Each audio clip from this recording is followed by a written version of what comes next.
Welcome to Historical Vintage Photo. Today, we're journeying back in time to explore 10 remarkable photographs, each capturing a unique moment from the past. Let's uncover the stories hidden within these images. High above the bustling streets of 1932 Manhattan, 11 construction workers sit casually on a steel beam, sharing lunch hundreds of feet in the air with no visible safety harnesses. This iconic scene unfolded during the construction of the RCA building, now the GE building, at Rockefeller Center. The photograph, part of a promotional campaign for the new skyscraper complex during the height of the Great Depression, aimed to showcase American progress. While the image itself was staged, the danger faced daily by these ironworkers, many of whom were European immigrants, was incredibly real.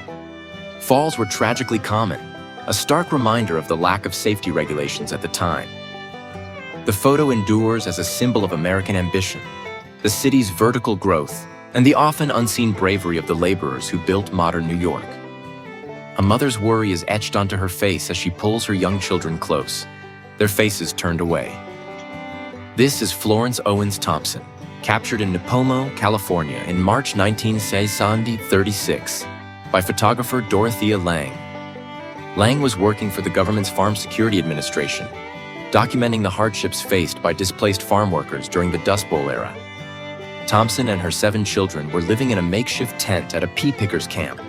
The crops had failed due to freezing rain, leaving them destitute. She had just sold the tires from her car to buy food. Lange took a series of photos in just 10 minutes, with this image quickly becoming the quintessential portrait of the Great Depression's human toll. Thompson remained anonymous for over 40 years, and later expressed mixed feelings about the fame the photo brought, stating it gave her a sense of shame rather than highlighting her resilience. It remains a powerful depiction of poverty, dignity, and maternal strength under duress. In a busy Saigon intersection on June 11, 1963, a Buddhist monk named Thich Quang Duc sits enveloped in flames, maintaining a meditative posture amidst the inferno.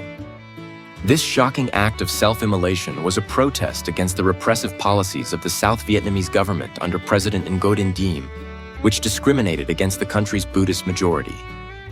Associated Press photographer Malcolm Brown captured the scene, and the photograph instantly reverberated around the globe, appearing on front pages worldwide.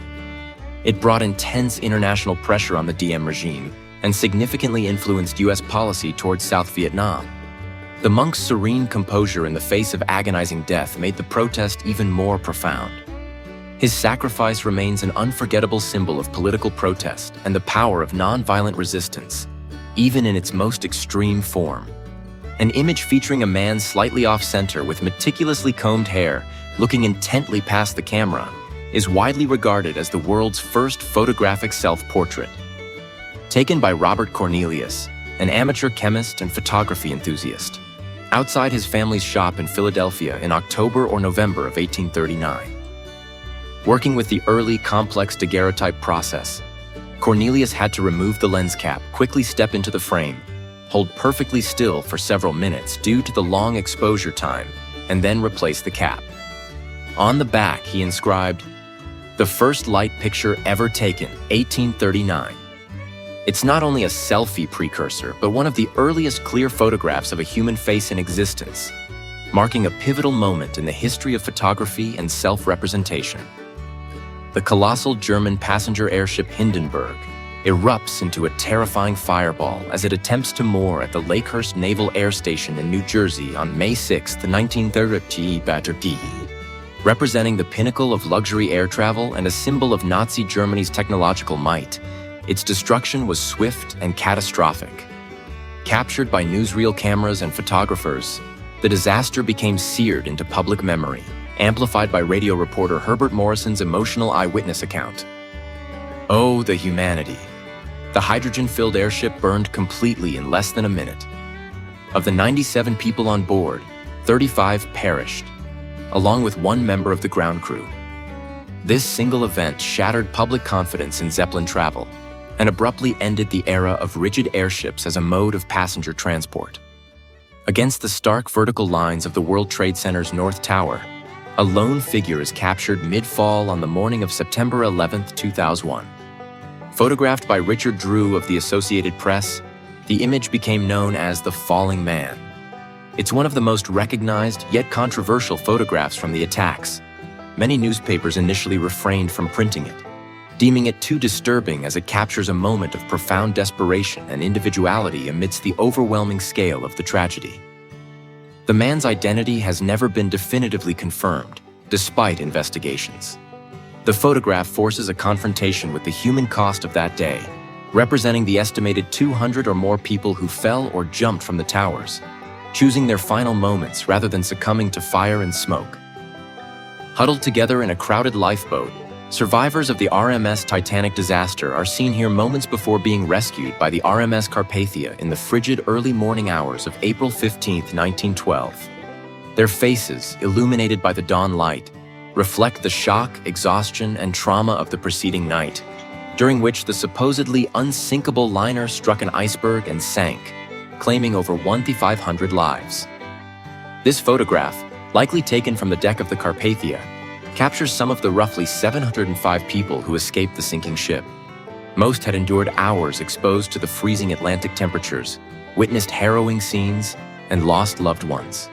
It's a stark, humanizing image focusing not on the ship's grandeur or demise, but on the raw reality of survival. Albert Einstein, arguably the most famous scientist of the 20th century, is caught in an uncharacteristically playful moment. The picture was taken on March 14, 1951, as Einstein was leaving his 72nd birthday celebration at Princeton University.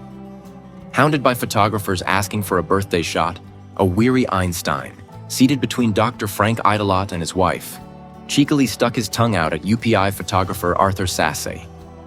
Sasse captured the fleeting gesture, creating an image that became instantly iconic. Einstein himself was reportedly delighted with the photo, finding it captured his disdain for unwarranted publicity and authority. He even ordered several copies, cropped to show just his face, to send to friends. It endures as a symbol of his wit, humanity, and rebellious spirit. A photograph dating from around 1887 provides a glimpse into the authentic life of cowboys on the American Great Plains, starkly contrasting with later Hollywood portrayals. These men appear weathered, dressed for function rather than show. Being a cowboy during the open-range era typically involved long, grueling cattle drives lasting months, facing extreme weather, stampedes, difficult river crossings, and relentless work branding, herding, and protecting the cattle, often for meager wages. The workforce was diverse, including many Confederate veterans, African Americans seeking opportunity post-Civil War, and experienced Mexican vaqueros. This image captures the gritty reality of that period, one defined by hard labor, endurance, and a close connection to the harsh landscape, near the end of the true Wild West era before barbed wire fenced the plains. A grainy image showing what appears to be a long neck and small head emerging from the dark waters of Loch Ness in Scotland became world famous after its publication in the Daily Mail on April 21, 1934. Known as the surgeon's photograph because it was attributed to Colonel Robert Kenneth Wilson, a respected London gynecologist, it became the most iconic evidence for the existence of the Loch Ness monster, Nessie. For decades, it fueled belief and tourism. However, in 1994, Christian Sperling confessed his involvement in a hoax orchestrated by his stepfather, Marmaduke Wetherell. Wetherell, seeking revenge after being ridiculed for finding fake monster footprints, used a toy submarine fitted with a sculpted head made of wood putty. Wilson merely agreed to be the front man. Despite being debunked, the photo remains a classic example of folklore, media sensation, and humanity's desire to believe in mysteries lurking beneath the surface. These photographs offer powerful windows into our past, each telling a unique story of human experience, struggle, innovation, and even deception. Thanks for joining us on this journey at Historical Vintage Photo. If you enjoyed exploring these moments, please give this video a like and consider subscribing for more deep dives into historical images. We'd love to hear from you. Let us know in the comments which photo resonated most with you. See you next time.